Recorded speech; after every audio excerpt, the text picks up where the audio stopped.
Welcome दोस्तों, आप देख रहे हैं एमएस इकबाल टीवी चैनल। अगर आपने अभी तक हमारा चैनल सब्सक्राइब नहीं किया तो अभी सब्सक्राइब करें और बेल आइकॉन को क्लिक करके हमारी लेटेस्ट वीडियोस के बारे में अपडेट जानें।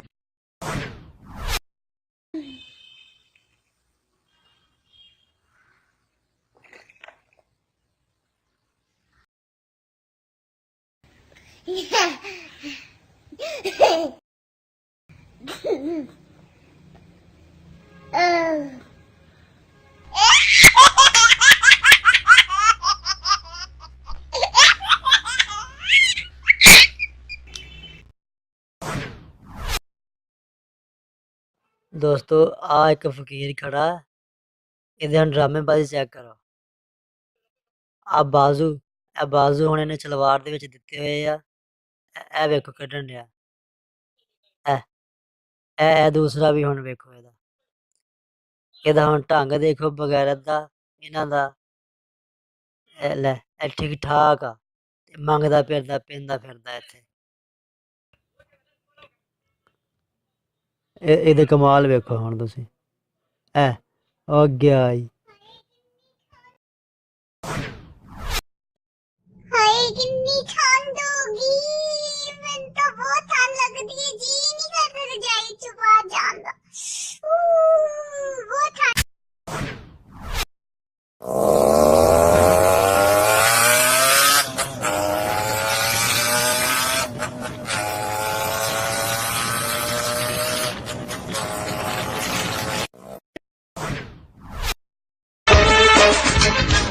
Hello hello hello hello hello, कहाँ से बोल रहे हो? वही पुराना सिस्टम मुंह से।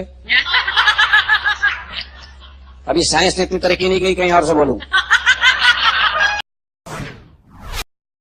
ਧੁੱਪ 'ਚ ਬੱਦਲ ਛਾਏ ਵੇਖੇ, ਸੁਲਤਾਨ ਮੈਂ ਲੱਗਦੇ ਫਾਏ ਵੇਖੇ, 2000 ਚਲਾਨ ਤੋਂ ਡਰਦੇ ਬਾਂਦਰਾਂ ਨੂੰ ਹੈਲਮਟ ਪਾਏ ਵੇਖੇ।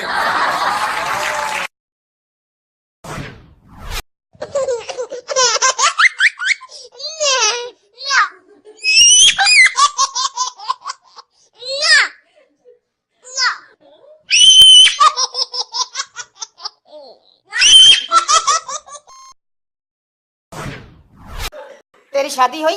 नहीं। ते बर्थडे किवें हो गया?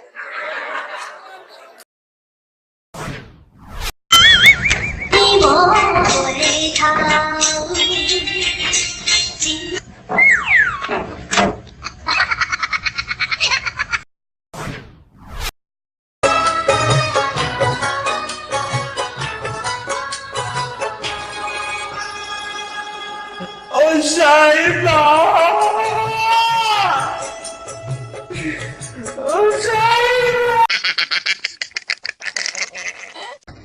मज़ीद ऐसी ही वीडियोस को देखने के लिए हमारे चैनल को सब्सक्राइब जरूर करें और बराह करम वीडियो को लाइक और शेयर भी करें और कमेंट में अपनी राय का इजहार भी करें।